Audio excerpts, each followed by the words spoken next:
Aria era un muchacho también con una fuerza y una inteligencia muy, muy natural, esas inteligencias naturales de cosas creativas, cuando todavía no estaban plagados de planes trabajar y bolsones. La gente tenía un horno comunitario a donde podía hacer pan en los barrios, en los asentamientos, en todas partes, y lo habían hecho la gente de Lucas Aria. Lucas Aria era bueno, te comprendía, te hablaba, nunca te levantaba un dedo. Él estudiaba, iba a la facultad de Ciencias Agrarias. Él dijo, yo voy a ayudarle al campesino, porque ellos ponen que están sin comer, no comen, mamá. Es lo de Lucas Aria, que era yerno mío, y que en el despacho de un funcionario que era socio de Milagro Sala, y yo no sé por qué no está preso, Cosentini. Ministro de Infraestructura o IBUJ, Instituto de la Vivienda de Jujuy. Yo quiero recordar que en ese momento había varios ministros que no reportaban a Eduardo Fellner, reportaban a Milagro Sala. Ella competía, ¿no? Con Lucas por los recursos. O para no darle más obra, o para que se baje él más, porque Lucas Aria tenía muchísima gente, era casi paralela a la Tupá. Había una confrontación permanente, hasta que finalmente vino la golpiza a Lucas Arias. Cuando fuimos a obras públicas, ahí estaba, en ese momento estaba Cosentini. Y bueno, fuimos a pedir obras. Y bueno, después se vio un grito que le habían golpeado a Lucas Aria. Ahí le hicieron una cama terrible porque el ministro recibió un llamado, se salió de ahí, lo dejó a Lucas Aria y al otro muchacho. Lo que dice la persona que acompañó a Lucas es que Cosentini habría llamado por teléfono a Milagro Sala, diciéndole mamita, porque Cosentini le decía mamita, para que veamos que a quién reportaba Cosentini. Mamita, acá está Lucas. De repente Cosentini desaparece de la escena de una oficina donde estaban. Ahí fue cuando irrumpió Milagro Sala y bueno, pasó lo que pasó.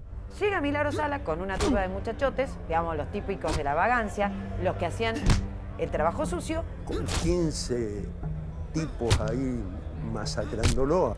Le partió el cráneo, le partió con un 38, dicen, con el mango de un 38 en la cabeza. Fue cuando ya salió, lo vi golpeado, le vi todo marcado, todo con sangre por acá, y la boca así.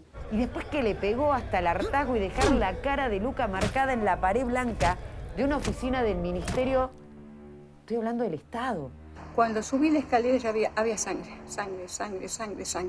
Y le digo, sí, me saqué la blusa, toma, ponete, limpiate con la blusa. Hijo, limpiate, hijo, limpiate, César, limpiate. Tranquilo, hijo, sí, mamá, estoy tranquilo. Estaban todas las paredes con su rostro. Las paredes estaban así. Tac, tac, tac. Tanto lo golpearon y lo insultaron, y hay relatos que dice la mamá de Luca y demás, dicen que lo obligaba a pedir perdón.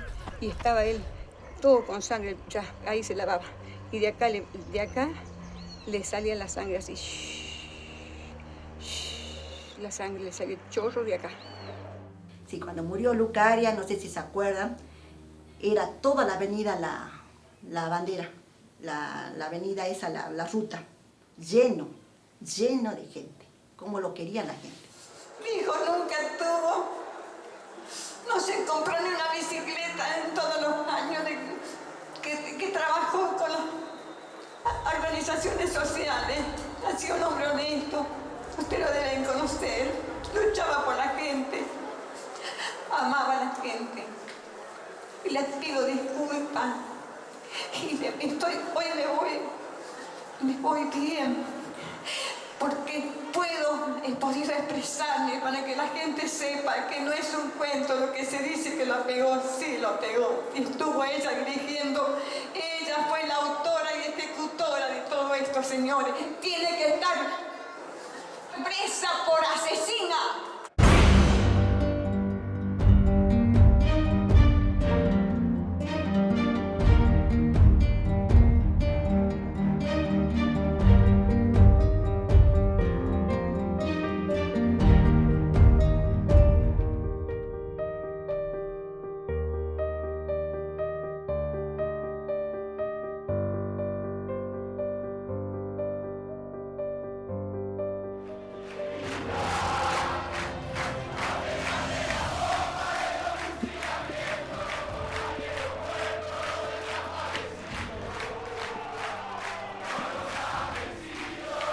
Cristina Fernández de Kirchner acá gana, ya ni me acuerdo, creo que era el 60%, fue impresionante. Que fue el 54% a nivel nacional, pero en Jujuy supera ese número seguro. Y después de eso es, bueno, ¿qué les queda? Porque ¿contra quién iban a marchar? Acá ganaba Eduardo Fellner. A nivel nacional arrasaba Cristina. ¿Contra qué marchaban?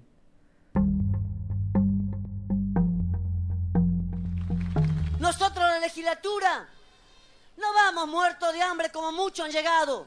Vamos llenos, estamos gorditos, estamos bien de peso. Estamos muy bien de peso y tenemos mucho hambre de gobernar. ¿Cuál era el sentido último de la existencia de esta gente? Y por último, y más importante, que todavía nadie puede contestarme y lo voy a insistir, ¿cómo es posible que había tantos desocupados, tantos pobres que dependían de una cooperativa, de una organización social, si era el mejor gobierno de la historia? Nosotros, para comenzar los trámites del partido, comenzamos con 2.761 fichas de afiliaciones. De ahí tuvimos serios inconvenientes con las organizaciones sociales porque muchos de ellos decían que también querían estar afiliados, que querían salir a afiliar.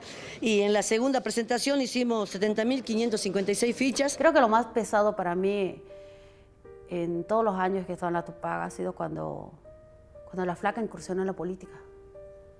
Porque invertías horas y horas, porque tenías horario de ingreso, pero no de salida.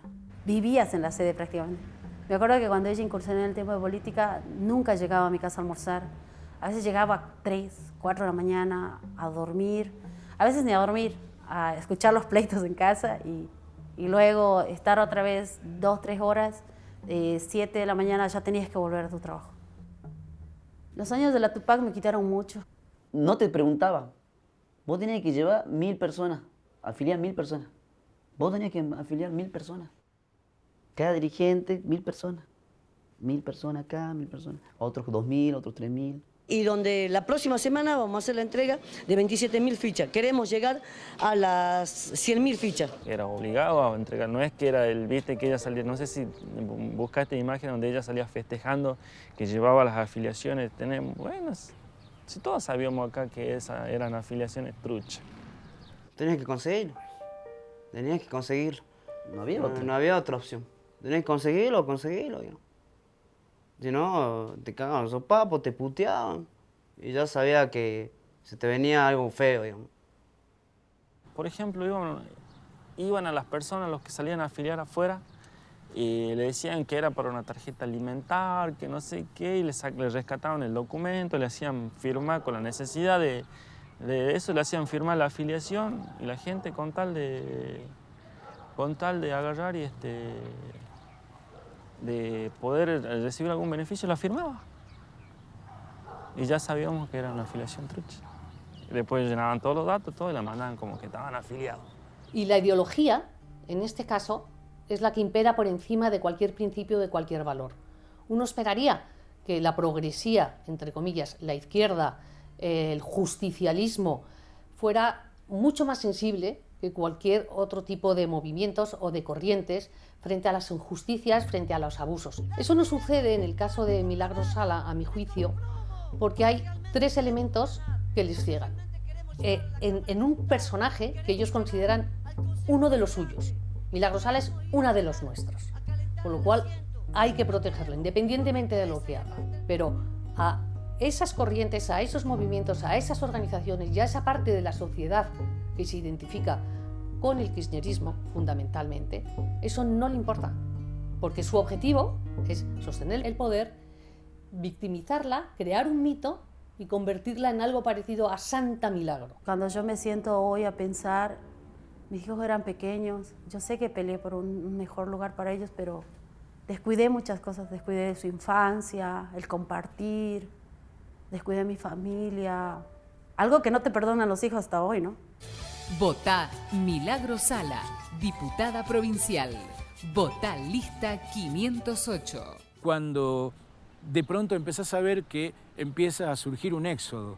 Este éxodo interno que se dio en el caso de Milagros Sala fue que mucha gente que ya estaba cansada del maltrato, la indiferencia, el menosprecio, a la gente que era pobre, a la gente que ella había organizado en su momento para darle algo, se dio cuenta que estaba perdiendo el doble de lo que había conseguido porque no podía reclamar, porque muchas veces se decía que le sacaban una parte de ese beneficio para alimentar a la misma organización social, gente a la que le quitaban las viviendas porque no iba a las manifestaciones o porque de alguna manera se alejaba de la organización social, les quitaban las viviendas, no le daban las escrituras. Hay un cambio de época, se notaba el clima de hartazgo que tenía Jujuy. Todo eso hizo que el hartazgo en la gente, inclusive en su propia gente, hiciera que empezaran a alejarse de la organización social y empezaran a dar vuelta a su destino, que era nada más y nada menos que obtener dignidad a través del trabajo genuino.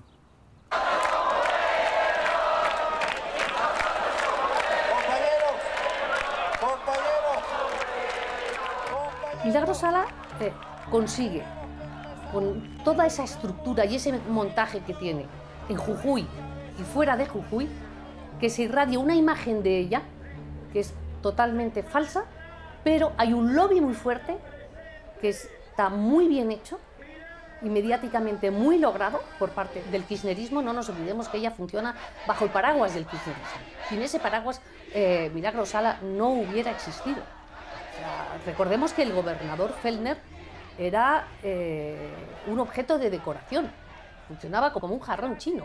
Ella era la que mandaba, ella era la que recibía los fondos, ella era la que ejecutaba la obra pública, ella era la que dominaba al Poder Judicial.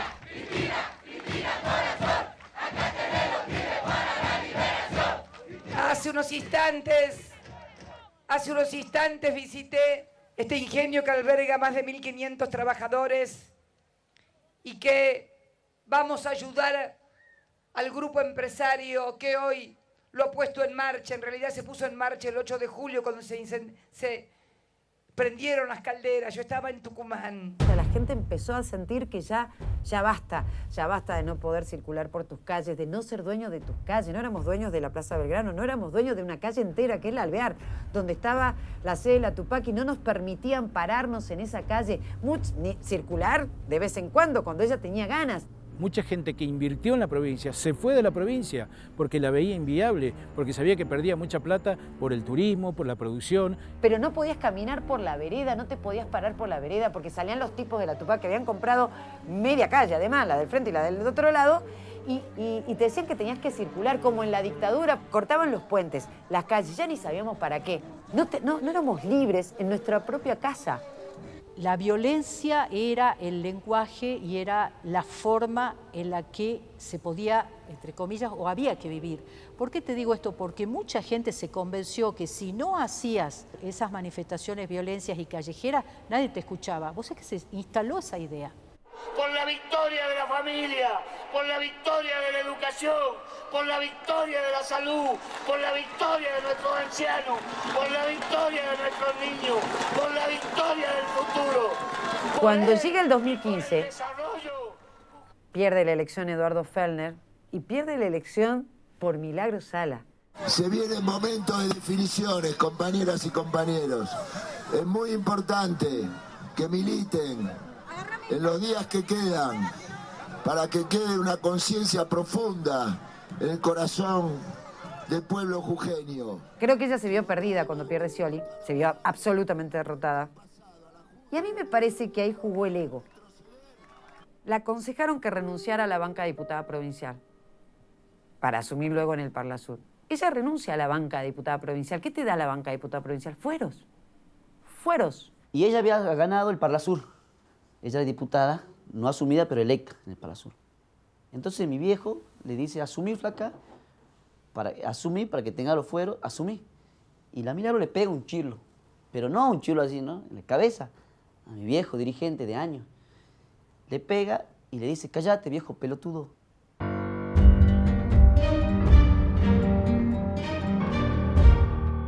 Y Jujuy estaba harto, repodrido. ¿Qué no perdió Eduardo Fellner? Perdió Sala. Entonces estaba viendo ella cómo íbamos a hacer para ver cómo íbamos a sobrevivir las organizaciones sociales si venía el gobierno de Macri.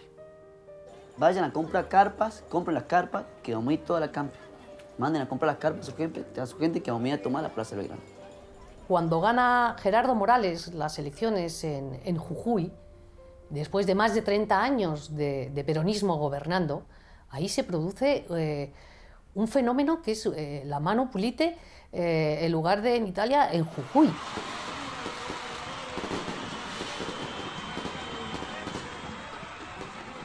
Gerardo Morales asume el jueves 10 de diciembre del año 2015.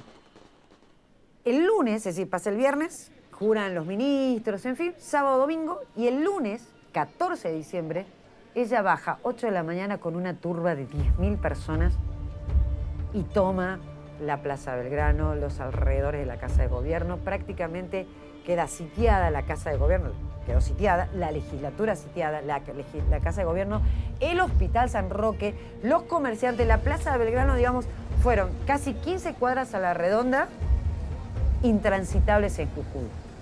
Que en realidad Morales no había dicho, todavía no había firmado ni decreto de nada, digamos, o sea, no había arrancado con sus medidas ni nada. Ella quería que Morales baje, ¿no? Esto de la política, que baje. Le pido a Gerardo Morales que reflexione y baje su actitud. Bueno, ella no lo conocía a Morales. Morales no iba a bajar nunca. Morales tenía todo pensado y ella le allana el camino. Porque mientras ella intenta obligarlo a torcerle el brazo, Morales tenía que entrar por la puerta de atrás de la Casa de Gobierno. Quiero decirlo, de hecho, nosotros también. Porque en esta plaza no está Milagro Sala sola. Aquí hay miles y miles de familias que cada uno de estos compañeros representa. Porque aquí hay patria, aquí hay laburo y aquí hay dignidad, compañeros. Miren al pueblo peleando en la calle, de rodillas nunca va. Lo subestimaron. Noro lo subestimó la mesa chica de ella, lo subestimaron en Buenos Aires. Mientras ella intentaba apretarlo con una carpeada insostenible, que gastaron millones, porque recuerden allí, eso se bancó con los millones de pesos que cobró antes del 10 de diciembre, que está filmada, sacando del Banco Nación.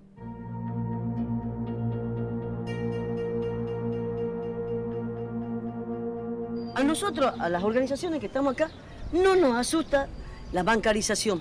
Ciudadanos molestos por los resultados que dejan cientos de personas viviendo en la plaza señalaron la usurpación de los servicios de luz y cable por parte de los manifestantes. Esto no solo implica un riesgo para su propia integridad física. Pusieron piletines, la verdad es que hicieron lo que quisieron con nuestros lugares más queridos, porque son nuestros, no son de un gobernador ni de una fuerza política. La Casa de Gobierno de todos los jujeños, la legislatura de todos los jujeños, patrimonio nuestro, de nuestra Plaza de Belgrano. ¿Cuál era lo que quería ella? Ella buscaba un muerto. Ella buscaba caos en Jujuy. Sí, el 14 de diciembre hizo una causa supuestamente dice porque nosotros estamos ocasionando problemas en la toma de la Plaza de Belgrano. Tuvimos la camping también, donde dormíamos en la rata, donde pasamos la Navidad en una carpa. Nuestras familias nos decían, ¿cómo podés pasar la Navidad? Y vos no te podías ir, te lo cuento, no te podías ir. ¿Y sabés qué hacíamos nosotros los dirigentes? Teníamos que mandar a gente que vayan, teníamos que cubrir para que vayan a pasar a las 12 de la noche con su familia y vuelvan a las 2 de la mañana. Porque ya la miró, te decía, ¿dónde está la gente? ¿Dónde está la gente? Ya estaba obsesionada. Ya te apuraba. Nosotros no venimos a violentar nada, no venimos a romper la Casa de Gobierno, y si Gerardo Morales quiere hablar con todas las organizaciones sociales, bajar de Casa de Gobierno y hablar con los compañeros están dispuestos, ¿sí? Pero que venga y hable y que vea que lo que nosotros decimos no es una cuestión de capricho, sino una cuestión de que los compañeros quieren ser escuchados, y a su vez también el bolsón navideño. Tuve una semana porque yo me di cuenta que ya estaba, que ya no había más nada que hacer. Pobre mi hijo, en una de las fiestas me cuenta mi hermana que se ha puesto a llorar porque yo no pasé, viste, la fiesta con mi hijo. Ese me dolió más. Y ahí dije, bueno, me voy a ir para Año Nuevo a pasar con mis hijos. Me tuve que escapar como que te escapar de una cárcel. Dije a mis compañeros, todos les dije, chico, chica, hoy nos vamos. ¿Por qué? Que me acuerdo clarito, era un día antes de Navidad, creo que era. Le digo, oye, nos vamos porque yo creo que no los puedo usar a ustedes y yo ser usado. Y no vamos a pasar la Navidad acá, no tenemos nada que hacer acá. Así que muchachos, levanten las cosas, a las 10 nos vamos todos de acá. Chicos, no se arriesguen, porque si vienen los tupaqueros le van a agarrar y le van a hacer recagar, le digo así. Y mis compañeros me decían, Sara, no podemos más, hagamos una cosa. Ustedes, las mujeres a la tarde y los hombres a la noche. Y vayan llevándose de poco a poco las cosas. Pues así, esa mujer lo único que quería era poder para ella. No le importaba los dirigentes, la gente, no le importaba. Ya no dábamos más. Ya no dábamos más, veíamos que ya era absurdo. Tener a la gente así en los piletones, cómo se metían a bañarse. Los chicos, las enfermedades, haciendo sus necesidades, defecando, orinando, al lado de la facultad. Los mismos tupaqueros diciéndole cosas horribles a nuestras mujeres, a nuestras compañeras. La gente que quería estudiar, los comercios cerraban. Cuando la flaca cayó preso, te decían que esperemos, que tengamos paciencia. Todos los que habíamos quedado hasta el último, en su mayoría éramos mamás. Después de un mes de acampe, es que la justicia, por supuestos delitos relacionados con el acampe, decide dictar una medida de prisión preventiva. Porque hasta acá ella manejaba a los jueces, aparte, no a todos, de jueces y fiscales. Vos necesitabas revolucionar la justicia. Y como en paralelo están investigándose otras tantas causas relacionadas con otros delitos, que es los conocidos por todos, básicamente los delitos de corrupción, de asociación ilícita. La realidad es que esa medida dura unos 10, 12 días y de inmediato se levanta y queda firme la medida de prisión preventiva en todas estas investigaciones, principalmente en una asociación ilícita y por todos los hechos de corrupción. La dirigente de la organización barrial Tupac Amaru y diputada del Parlasur, Milagros Sala, fue detenida en su domicilio de San Salvador de Jujuy durante un operativo policial librado en su vivienda, en el marco de una causa donde se la acusa de instigación a cometer delitos y tumultos en concurso real. Vi por la tele cuando detuvieron, dije, bueno, por fin ojalá que no salga, digo yo, ojalá que no salga. Tenían miedo, aunque la detuvieron, tenían miedo que salga de nuevo. Y digo, oye, ojalá que no salga, porque que pague lo que es. Respirar y decir, se hizo justicia, porque la verdad que era andar con el miedo de salir a la calle, de que te digan algo. A mí me tiraron botella. Yo salí a caminar algún día con mi hijo y me tiraron botella de cerveza. Tuve que lidiar con el tema de los tupaqueros que me insultaban. Al principio sí, lloré, decía, bueno, mis lágrimas no fueron al piso, que se estaba haciendo justicia, sentía en ese momento. Y después a la vez también es como que en mi interior decía, acá se cierra una etapa. Pero para mí, yo ya dándolo con ese miedo, decía, pero o capaz que venga peor, porque ella es así. Si vos me decís, ¿y fue algo grave? Y no fue algo grave, porque quizá hoy nos pillaron desprevenidos, porque nunca nos habíamos imaginado que nos iban a encarcelar.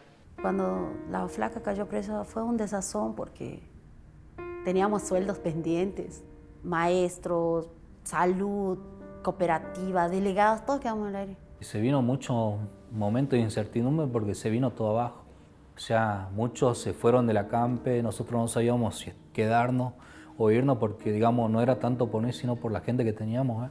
Me acuerdo que yo en ese tiempo, como era delegada, las chicas de la Copa me decían, doña Violeta, ¿y qué va a pasar? Nosotros hicimos tantos años puntaje por la vivienda y ahora, y no sabías qué decirles a todos. Se nos va a cerrar muchas puertas a nosotros porque no seguimos, digamos, ese camino que ella quería, que sigamos peleando por su liberación y sigamos solventando a la gente era con la venta de empanados, de bollo, que quería que tengamos un poquito para cada uno y no se podía. Nos mandó a la casa, vinimos todos contentos, que íbamos a trabajar la otra semana y no pasó nada.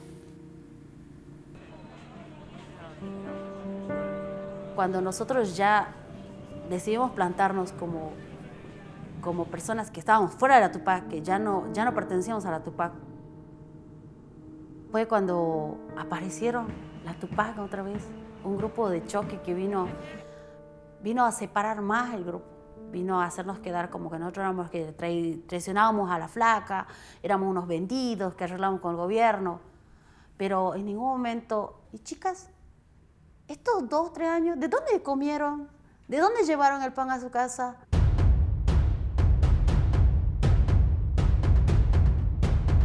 Me están quitando los derechos que nos dio Perón y Evita. Y le pido yo a los jueces y a los fiscales que hoy dicten sentencia, que dejemos de estas payasadas, porque esto es una payasada lo que están haciendo conmigo.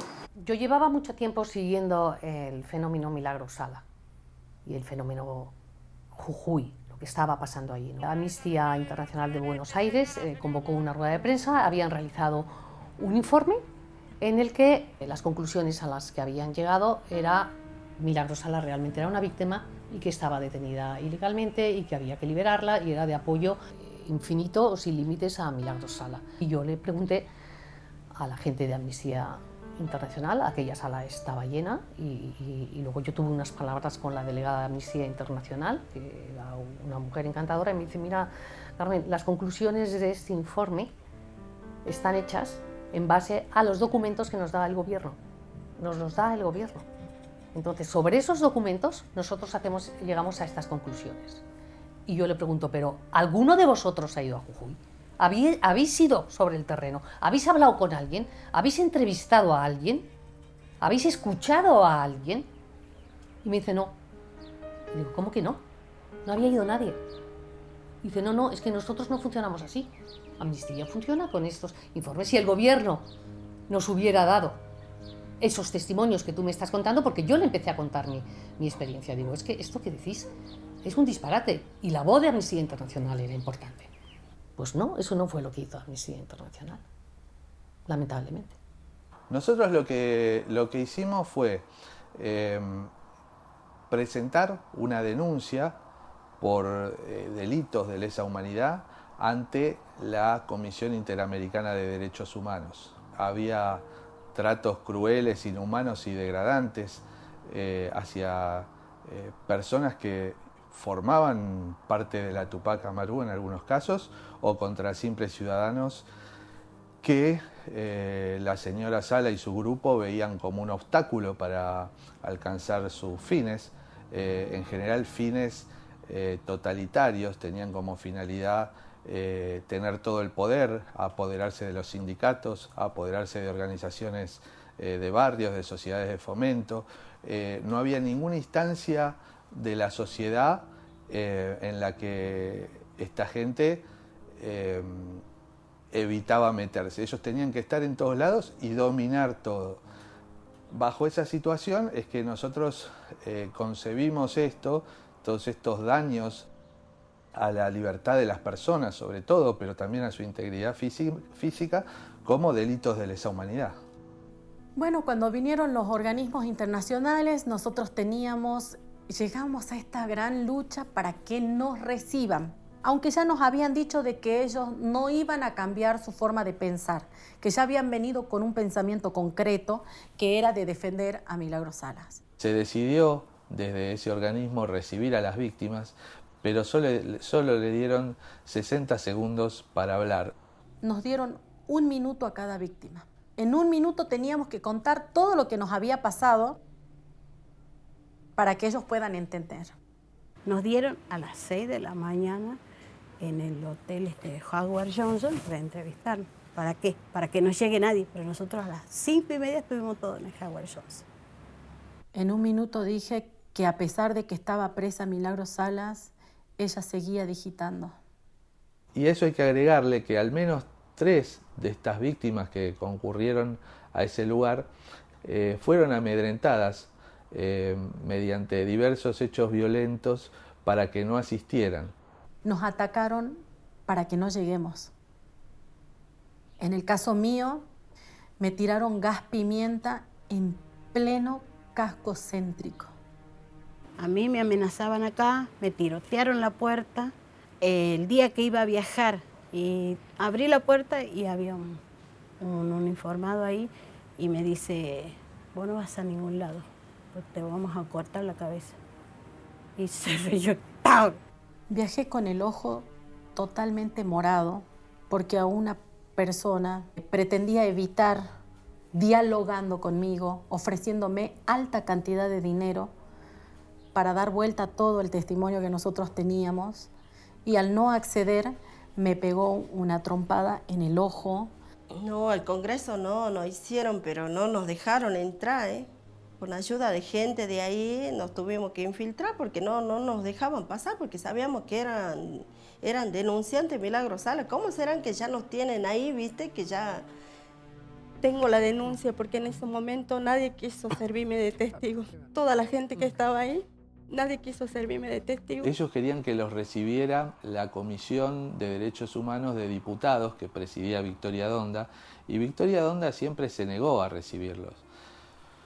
Coincidieron en un programa televisivo, en Intratables, donde Victoria Donda, fuera del aire, les preguntó quién les pagaba, quién los mandaba, a las víctimas de Milagro Sala. La comisión decide, en voto dividido, que el Estado argentino debe garantizar ese derecho a la vida y la integridad de Milagro Sala mediante un cumplimiento de esa prisión preventiva, pero en forma domiciliaria. La verdad es que es un penal, el penal del Alto Comedero, la sección de mujeres, que tiene condiciones muy adecuadas, muy por encima de los estándares de lo que estamos acostumbrados a una cárcel en la Argentina. Lo que hay que destacar es que en esa medida cautelar no es objeto de análisis ni de la decisión la cuestión de si estaba bien o mal detenida.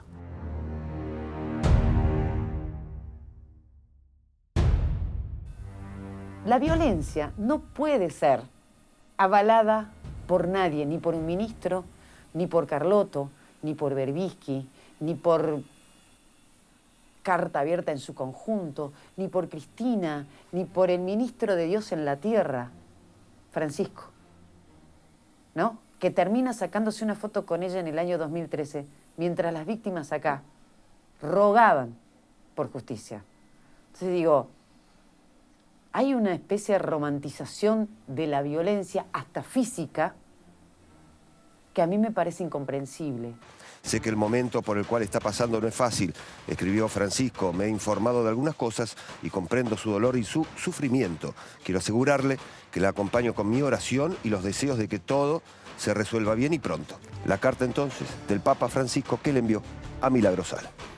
Nos damos con esta noticia de que el Papa le había mandado un rosario para ella.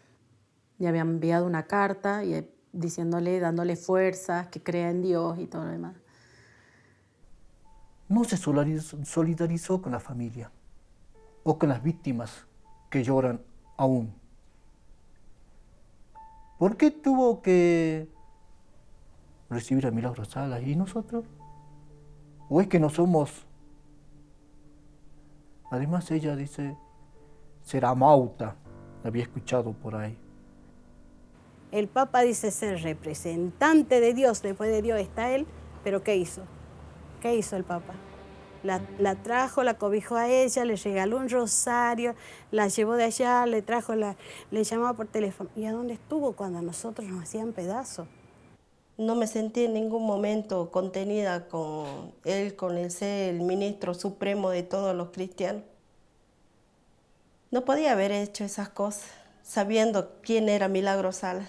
No sé cómo decirlo de una manera suave. Para mí fue una decepción brutal, porque al proteger a Milagro Sala, lo que hace es dejar indefensos a todos los demás que estaban en Jujuy, a todos a los que ella había explotado, a los que había engañado, a los que había estafado, a los que había dejado en la calle, a los que había maltratado, porque ella hizo absolutamente de todo, por no hablar del atropello a las instituciones. Y yo conocí pocos compañeros que se fueran a Jujuy, por no decirte ninguno, a ver sobre el terreno qué es lo que pasaba. Y cuando tú no haces eso, y cuando a ti por simpatía, por empatía, porque te da pena al conocer la historia de una persona tan humilde y te ciegas para ver la realidad, cuando tú te ciegas siendo periodista, a mí me parece que te estás equivocando. Y yo creo que nosotros, los periodistas europeos, nos equivocamos mucho y nos seguimos equivocando mucho en América Latina. Porque nosotros le enviamos una carta al Papa. Fue una carta abierta, inclusive, que la subimos a las redes, pero nunca tuvimos respuesta. Sí tuvimos respuesta de que fue recibida, nada más. Nosotros, ninguna respuesta con el Papa. Nada de nada. Entiendo que el Papa posiblemente tiene algún motivo de tipo político que lo hace pensar de que es defendible esta licuación de la dignidad de tantas personas, es defendible. Realmente lo lamento mucho. Como dirigente político que es, además de su rol religioso, y bueno, incurre en vicios en los que incurren otros dirigentes políticos, como es, por ejemplo, el de no ver el delito, no ver el crimen cuando lo cometen los amigos. A partir de que ella está presa, detenida, con muchos privilegios, no sé qué es lo que está ahí. Bueno, vinieron más de 3.000 personas a visitarla, y funcionarios, periodistas, hasta Máximo vino. Estuvimos por todos lados, pero yo la verdad que no me siento contenida, que no nos escucharon. Hoy definir la que fue la etapa de Milagro Sala fue... Quizás suena mal compararlo así, ¿viste? Pero sería compararlo con un estilo lo que pasó en la dictadura. Acá en Jujuy fue un estilo así. Todos quizás van a decir, no, este compañero está loco, ¿cómo va a decir eso? Este compañero está demente, ¿cómo va a decir eso? ¿Cómo va a comparar la dictadura, lo que fue la dictadura, con Milagro Sala? Si Milagro Sala era la líder del pueblo, ¿qué? Mi líder mío no fue.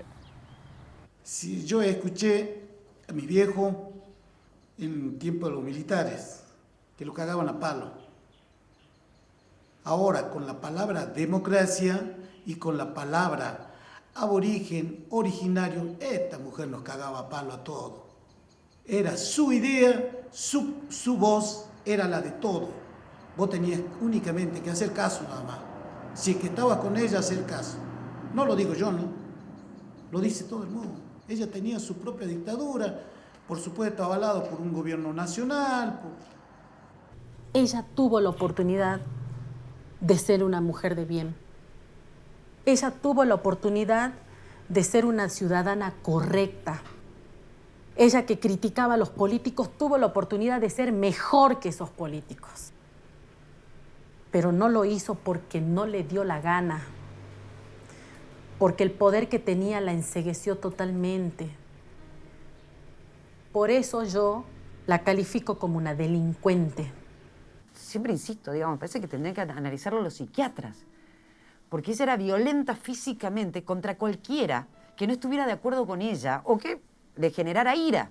Para mí no fue una líder. Para mí fue lo peor que puede haber existido en la historia jujeña. Ella mató, torturó, robó y está con muchos privilegios. Eso me duele. Ahora que está encerrada y está presa, nosotros tenemos miedo muchas veces hasta de hablar. Por eso es que se nos complica tanto nombrarla o hablar de las cosas privadas, digamos que muchos vivieron distintas situaciones. El miedo siempre va a estar. El miedo siempre va a existir. Pero a veces hablarlo te libera de alguna forma.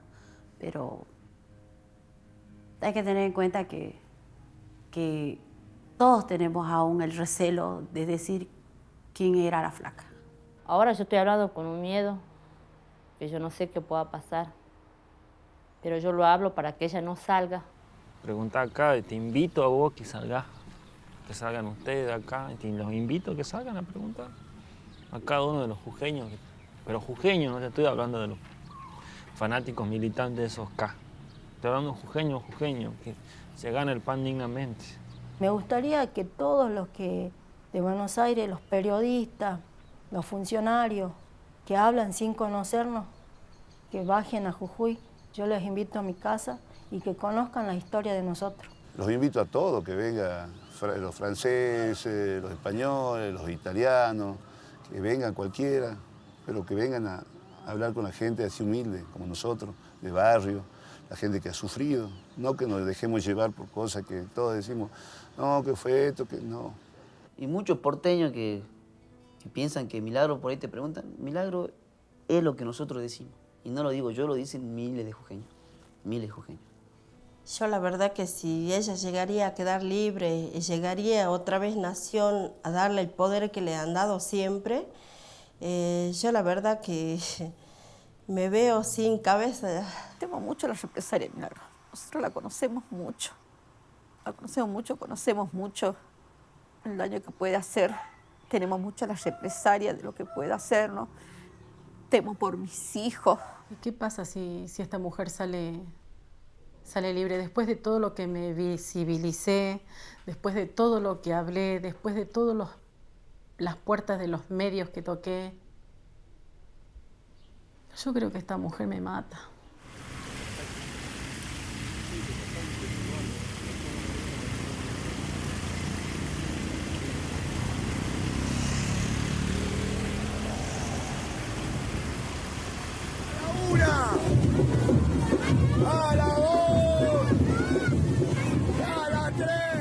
¿Dónde estabas tantas veces que mi gente a los gritos te pedía que la escuches un poquito?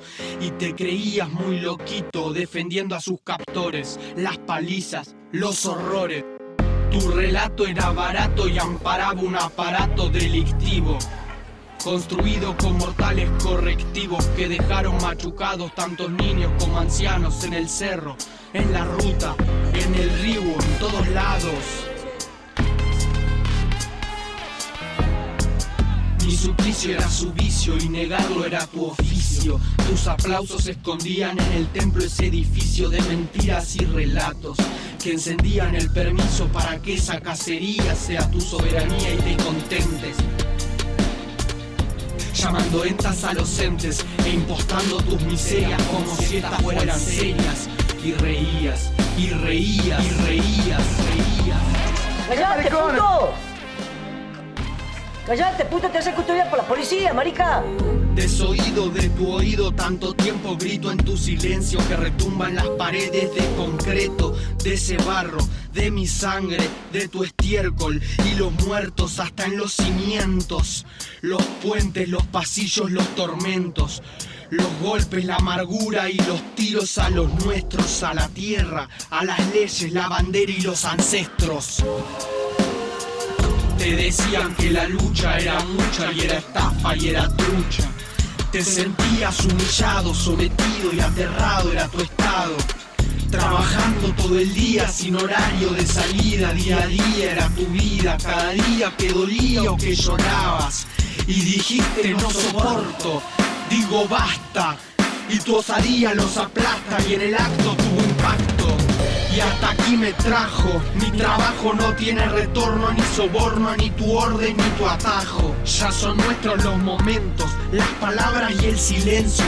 Hice un corte por lo sano y por lo cierto, hoy no nos llevan puestos.